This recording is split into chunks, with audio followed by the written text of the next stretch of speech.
The gills themselves are really quite complex and impressive. A gill is made up of many different sheets that you see here. You can see that this, for example, is one gill. This looks like a solid structure, but if you look closely at it, you see that each one of these sheets is made up of multiple structures, which are called filaments. On each filament, there are multiple sheets sticking out perpendicular to it called lamellae.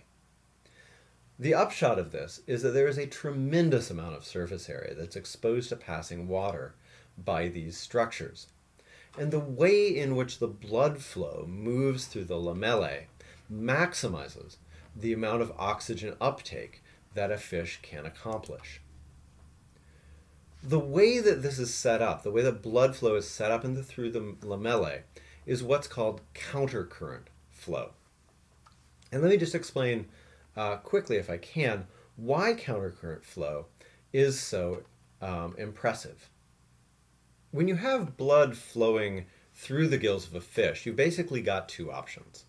The blood can flow in the same direction as the water, which is called concurrent flow, or it can flow in the opposite direction as the water that's flowing over the gills.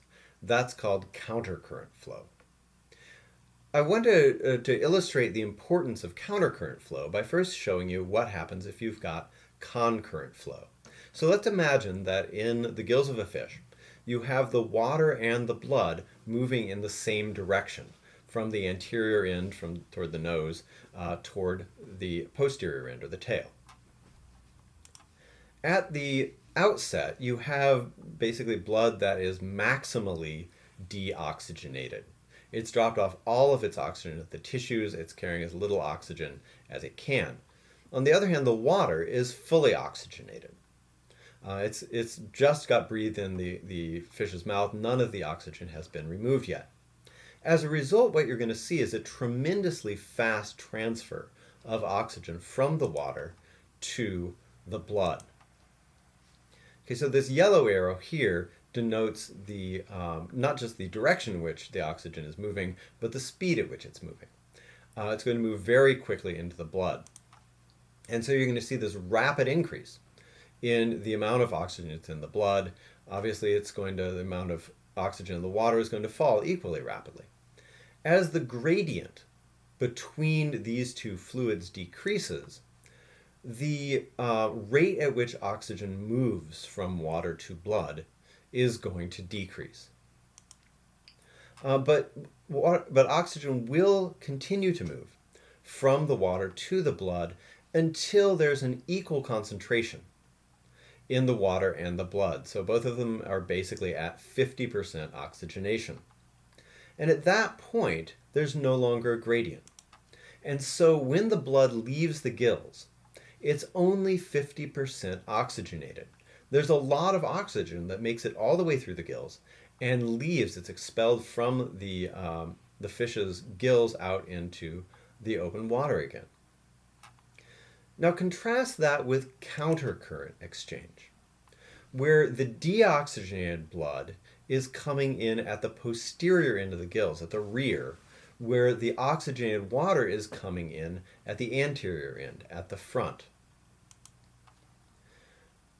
In this case, you're actually never going to have a very large concentration gradient between the water and the blood. They're always going to be relatively similar in terms of their oxygen concentration. However, there is always going to be a gradient, whether you're up here at the anterior end of the gills or down here at the posterior end. The concentrations that you're going to see of oxygen in the water and blood are going to look something like this. Because you're putting the most oxygenated blood in contact with the most oxygenated water, the blood is still able to pull oxygen from the water even though the blood is almost completely oxygenated.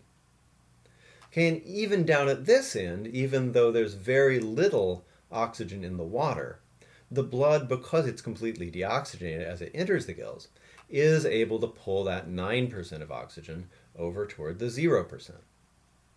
The result is that when the water leaves the gills, almost all of the oxygen has been taken out of it. And when the blood leaves the gills to go deliver oxygen to the body, it has much, much more oxygen than what we saw when we looked at what would happen if you ran the blood and the water concurrently. So countercurrent exchange is a physiological mechanism that is actually used in a lot of different organisms in a lot of different contexts, because it allows the very efficient transfer of a substance or heat from one moving fluid to another. Another place that this is seen is actually within the lungs of birds. Birds have very interesting lungs in that the air flows through them in a circle, and so it moves in one direction only. This allows birds' lungs to take advantage of countercurrent flow. In warm-blooded animals that live in cold environments, the arteries that are carrying blood out to the extremities and the veins that carry blood back to the extremities often run very closely together. And what this does is it efficiently transfers heat from the warm outgoing blood to the cold incoming blood. That means that the heat never makes it out into the extremities, and so it doesn't as easily get lost to the environment. I mentioned already that the bony fishes have a swim bladder that is derived from the esophagus. Initially, this probably started out as a very small pouch. In many of the fishes, it's become this very large internal pouch, and in some cases, it's completely disconnected from the digestive tract. Probably the earliest fishes with swim bladders simply swallowed air down into that pouch. The many fishes now, though, now that it is not detached to the digestive system, they actually simply secrete gas into that closed structure within their body. This brings us to the evolution of life on land. Breathing is one of the most challenging things for an organism to do out of the water. Gill filaments, like those very fine lamellae that we just saw, the fish gills, collapse under their own weight when they're not being supported by water. So you can't use gills to breathe on land. You also have the problem, which we've seen again and again, that organisms tend to dry out when they're out of the water. And respiratory surfaces that are exposed to the water are particularly vulnerable. The respiratory surfaces that are exposed to the air are particularly vulnerable to losing water because they present this very large surface area. How is it that the earliest fish made the transition, or the early lobefin fishes rather, made the transition to breathing air? Actually, there are a lot of air-breathing fishes alive today. Many fish are capable of gulping air. If you go to a pet store and you look at Siamese fighting fish, you'll see that they're often kept in very small cups. Those cups actually can't contain enough oxygen in the water for that fish to stay alive. But it doesn't matter because these are fish that evolved living in swamps where the oxygen content of water is often low. They have evolved the behavior of going up to the surface of the water and just sucking in air and getting their oxygen from that. Some fish, like this mud skipper down here, can not only gulp air, but survive for quite long periods of time, flipping and flapping around out on the dry land next to a body of water. As I've said, the air that these fish take in can be stored in a pocket that's in the upper digestive tract, originally something that was derived from a pouch off of the esophagus. In some of the lungfishes today, the pocket actually comes off the ventral side of the esophagus, and in some of these fishes it is paired. In other words, it looks very much like an extremely primitive, low surface area lung. And indeed, that's what this structure ultimately evolved into. The swim bladders, or the pockets that come off of the esophagus in some of the lungfishes, have essentially evolved much more elaborate surface area, and they've become used entirely for ventilation in the land animals that we know today. Ventilation wasn't the only challenge that fishes need to face in order to come up on land, though. You also need to have limbs that are capable of carrying your weight on land. The ray-finned fishes have, as the name would suggest, fins that contain many very fine bony rays. They're completely unsuitable for carrying the weight of an animal, a heavy animal, out of the water.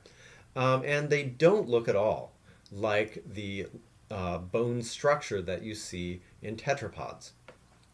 However, the lobe-finned fishes, and again, this is the group that contains the lungfish, the lobe-finned fishes have a pattern of limb bones that is homologous to the pattern that you see in the limbs of tetrapods. And we've been lucky enough over the last few decades to accumulate this wonderful series of fossils showing how the limb bones of some of these ancient lobe-finned fishes changed by degrees so that they were able to be used to push off of the bottom of a body of water, and then in a sort of a very limited fashion support the weight of an animal as it lumbered out of the water, until eventually the pattern of these bones settled down into this five-fingered form that is typical, ancestrally typical of all tetrapods.